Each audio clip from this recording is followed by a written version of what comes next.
держи, я зову. Давай, садись.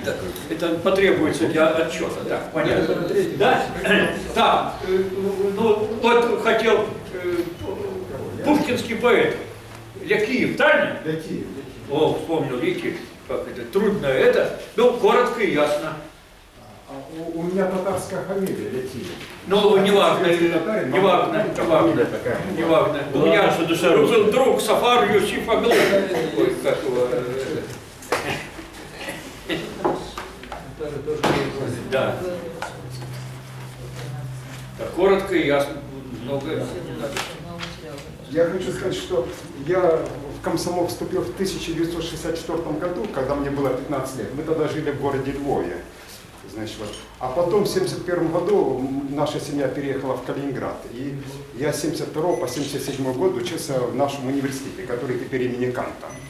И вот я 3 раза участвовал в стройотрядах. 2 раза по нашей области, и 1 раз мы ездили в Белгородскую область, где строился большой электрометаллургический комбинат, который был запланирован в планах 5-летки. И вот там я был в этом стройотряде, вот у меня даже фотографии есть, вот где я тут есть, вот в очках, да, значит, вот тогда мне было 20 с небольшим лет, это было очень памятное событие для нас, что мы участвовали в такой большой стройке, такой всесоюзной, значит, вот. И потом вернулся я, закончил университет и работал учителем в нашей области. И тогда же я вот в годы учебы в комсомоле, я подружился с одной студенткой с нашего курса, Аллой. Она была у нас комсоргом факультета. Вот она, значит. Комсорг факультета. Значит, да, и по окончанию университета ее взяли работать в райком комсомола Ленинградского района. Она там работала. И я поскольку с ней дружился. Настоящая комсомолка, вид. Да, я поскольку с ней подружился, я, значит, приходил, когда у них был перерыв, 1 раз она меня даже пригласила, у них было во время перерыва чаепитие. И я вот сидел в райкоме комсомола, среди райкомовцев у нас было чаепитие, а секретарь райкома, молодой мужчина, нарезал колбасы, говорит, кому еще колбасы, говорит, сыр, там, все. А вот и Ева. Да. Нет, чаепитие просто. Ну просто, да, интересно вот было, что вот так я был среди райкомовцев, значит, вот. Ну, а потом, так у меня ничего особенного не было, значит, вот, просто я вот как комсомолец был, значит, все. Но хочу сказать, что вот для моей духовной эволюции это комсомол большую роль сыграл. Я хочу сказать, что я восхищен просто был на всю жизнь вот это подвигом молодой гвардии в Краснодонье, конечно. Они знали, на что они шли, рисковали жизнью против фашистов, они не отсиживались, не прятались. И да, они погибли, и, конечно, они герои. Но я что хочу сказать, я что вот для своей духовной эволюции уяснил, что наш народ советский, он так понимал, что нам надо фашистов разгромить, а потом будем бороться и против сталинской тирании. Так вот, хочу сказать, что молодежь еще до того, как Хрущев в 1956 году выступил с осуждением культа личности Сталина, молодежь уже тогда начала бороться против сталинизма. И вот доказательство. Вот эта книга Анатолия Жигулина, значит, он по происхождению сам из города Воронеж. Московский писатель, не знаю, жив ли он еще, он как раз написал вот эту книгу «Черные камни», которая появилась в начале перестройки, и здесь он написал КПМ, подпольная, значит, молодежная организация, где были комсомольцы, называлась Коммунистическая партия молодежи. В Воронеже была создана в 1948 и 1949 году. И они тогда уже боролись, но они не планировали восстание, а планировали мирным путем бороться против сталинизма. И чекисты их разоблачили, все, заканчиваю. И чекисты их разоблачили и жестоко их избивали. Один даже от побоев сошел с ума. Значит, и потом все получили по 8 лет и были сосланы в Сибирь. Да. И их только в 1954 году после смерти Сталина освободили. Вот пример комсомольца, которые боролись против сталинизма. Вот. Все, спасибо. А то мы наговорим сейчас таких вещей, как будто, а я в комсомольце был, прям не чувствовал все вот эти гадости, которые говорятся о них. Да, вот это у нас диссиденты, вот есть, вот сейчас тоже ходят вот такие, да, борются с нашим строем.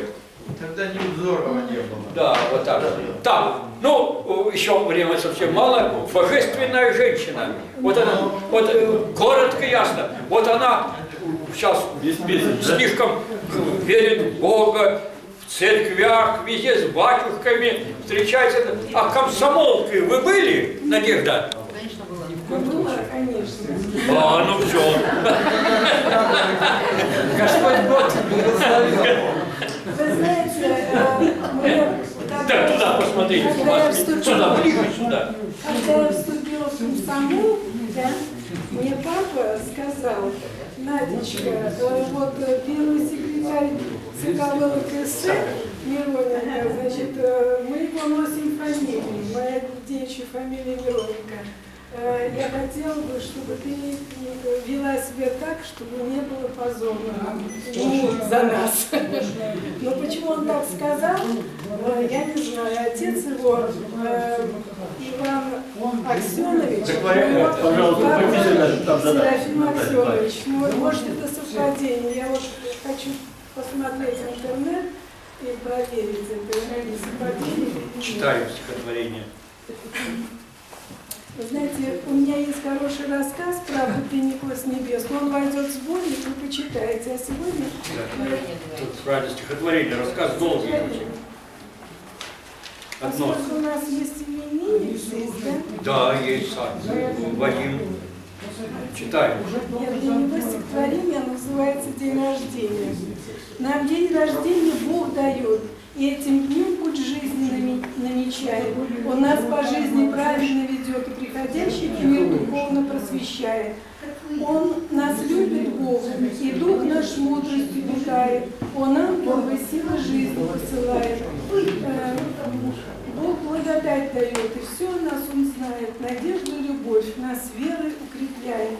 Бог к благочестию всех нас призывает, и Божье царство в нас Он устрояет. Он разум правдой насыщает, и в жизни нам всегда Он помогает. Я хотела, чтобы вам помогал Бог в вашей жизни, и чтобы премудрость вас вдохновляла, озаряла и умудряла. Вот. Спасибо, дорогая. Спасибо. Да. Спасибо. Желаю вам здоровья, Дорогие, сейчас. поскольку сейчас осень, да, у меня есть человек. Ну, все, у нас время. Все, дорогие друзья, вот мы были 21 числа на вечере, посвященной Билалу, и там характерно, все выступали, которые учились с ним в университете, в школе и так далее, особенно в университете, и говорили, вот тогда, тихо говорит, было такое прекрасное время. Мы все были равны. И в школе, и здесь ничего не было. У нас не было ни звездных девочек, ни звездных мальчиков. Во было. А сейчас что-то не то. Крутые. Да, крутые все. Да, вот тогда, наше сталинское время, было прекрасно. Всех бедных обеспечивали, воспитывали. Ну, меня с детства воспитывали. Ну, окончил все, кто мог. Ну, в академии, всякие училища, ну, все, бесплатно. Все, Родина дала. А я бы кем бы был? Да никем бы не был. Вот. Так, давайте закончим это выступление нашим знаменитым поэтом, лауреатом многих премий, членом Союза российских писателей, нашего Союза, Александром Красовым. Саша, коротко и ясно. Преподаватель вуза, юрист. Ой, елки-палки. Поэт. Да, и все. Вы столько кредитов раздаете, проценты не вернешь потом. Ну, полслова хочется, все-таки как бы рефлексия должна быть, как Сергей Валерьевич всегда говорит. То есть отреагировать на что-то здесь уже вот сейчас родившееся, важное. Вы знаете, ну как-то странновато вообще, конечно, выглядит, по-моему, бежать по шпалам за поездом, который, в общем-то, уехал, и ему рукой помахали еще в 91-93 году. Не актуально сегодня, по большому счету, пытаться подкапывать под постамент Иосифа Виссарионовича, потому что памятников нет, их уже всех поснимали. Вот. И если уж говорить о чем-то действительно ноу-хау, то вот сегодня буквально озвучено было Майкл Бум, любимец всех демократов, статью опубликовал, в которой, вы знаете, покруче некоторых наших диссидентов будет, и молодежь будет впитывать, не все, но многие будут впитывать и верить. Знаете, о чем статья?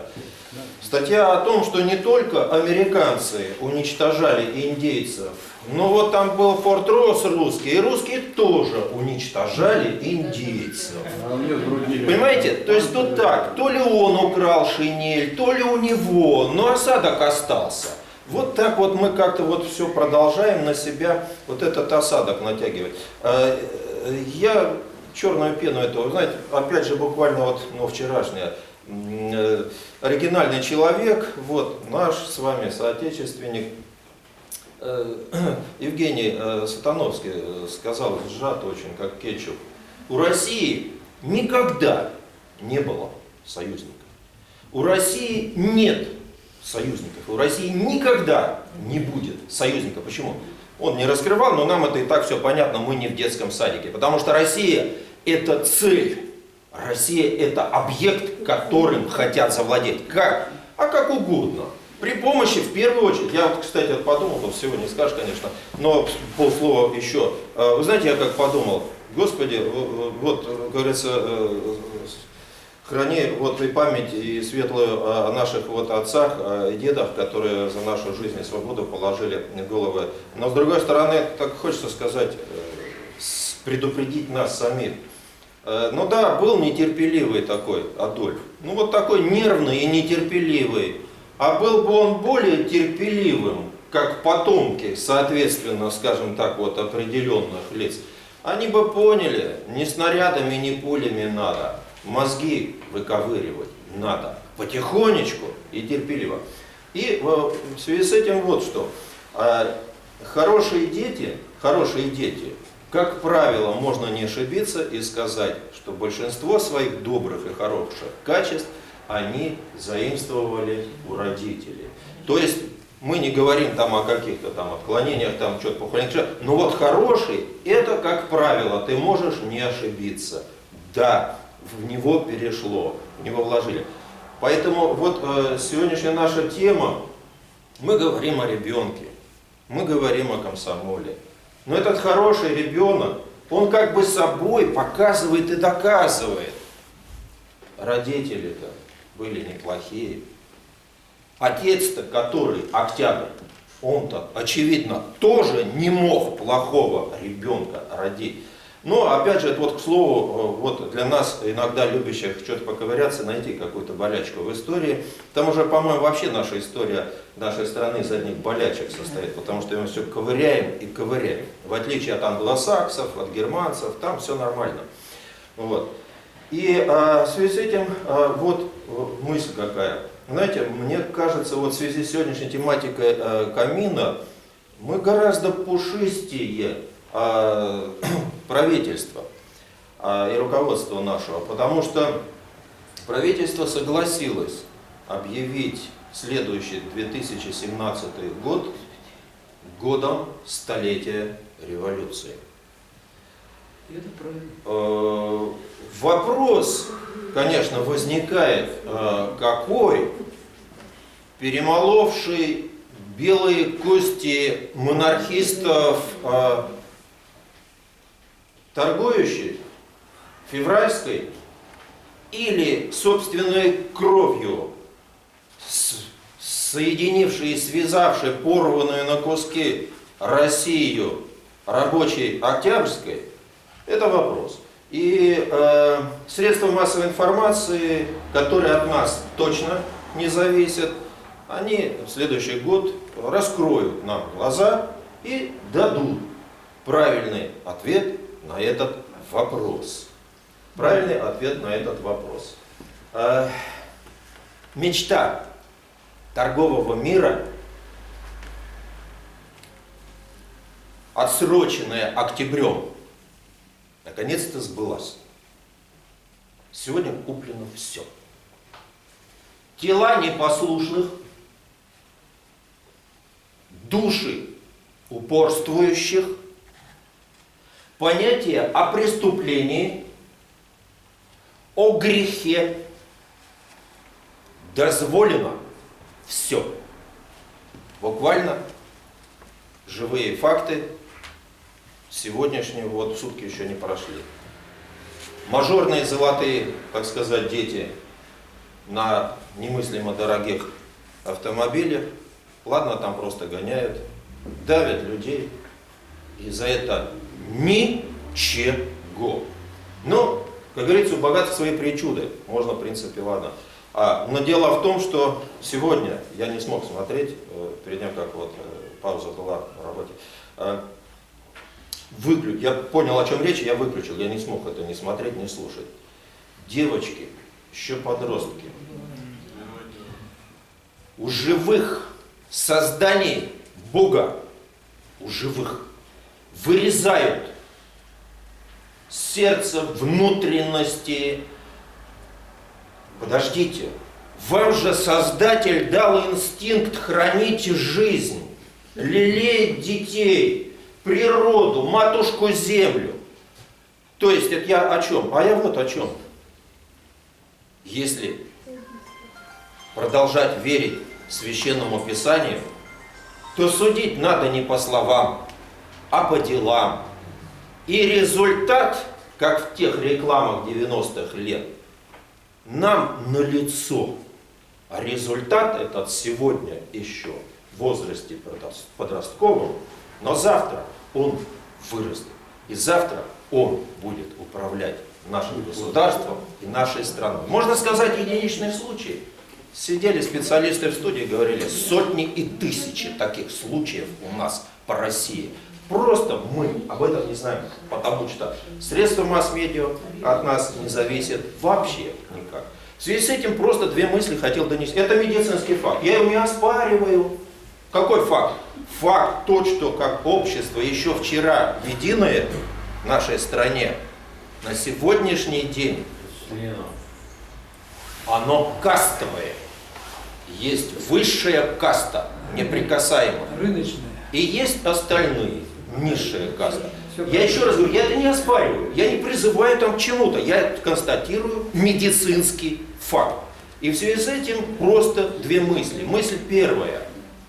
Вот, так сказать, вот, чтобы из сочувствия вот высшей касте, ну, хорошо, что все купили. Только вот жалости нашей покупать не надо. Вот как-то не возникает сочувствия. Это первая мысль. И вторая, вот в маленьких очень стихотворениях, вторая мысль, следующая, тоже она веками проверенная. Никогда не говори никогда. Не только людей давят, но иногда сами въезжают в столбы. Это вот к сведению. Идя по трупам стариков, завоевавших вам свободу, вы заслужили право умирать в собственных джипах, заживо сгорая под взглядами идущих молча мимо тех, у кого вчера вы выкрали бессмертную, отзывчивую душу. И второе. Памяти октября. Был народ, не боявшийся космоса выси, а теперь индивиды, алкающие по щелям крох от жизни отцов, после оргии крысей, не оставившие шансов ни детям, ни нам. Но сквозь пепел и тлен неподкупные внуки вновь осмелятся вровень со звездами стать, и людей уведут от искуса и скуки. Календарь с октября продолжая листать. Спасибо. Дорогие друзья, все, 2 часа мы пролетело. У нас выступило, смотрите сколько. Все выступили, не как вчера, там, на этом форуме, который был в круглом столе. Завтра, не завтра, в следующую среду следующего месяца, ну давайте, я думаю, вот у нас самая важная битва за Москву, о Москве поговорим, о нашей столице, а? Вот так. О войне в Москве, московской столице. Чтобы вы в курсе дела, значит, это будет 95-я годовщина битвы под Москвой. У нас за Москву осталась только одна женщина, Нионила Степановна Юхно. Она была зенитчицей всю войну. И вот мы в областном комитете вчера вот заседали, решили провести конференцию, которая будет проходить 2 декабря в Большом зале Дома офицеров в 15 часов. Ну, там будут очень большой зал, очень много людей, курсанты, кадеты. Так, кто может записать, но потом на том вечере, в следующем вечере я скажу, кто это. Увидите последнего человека нашей Калининградской области, кто защищал Москву. Всего вам хорошего, до будущих встреч. Спасибо. Да.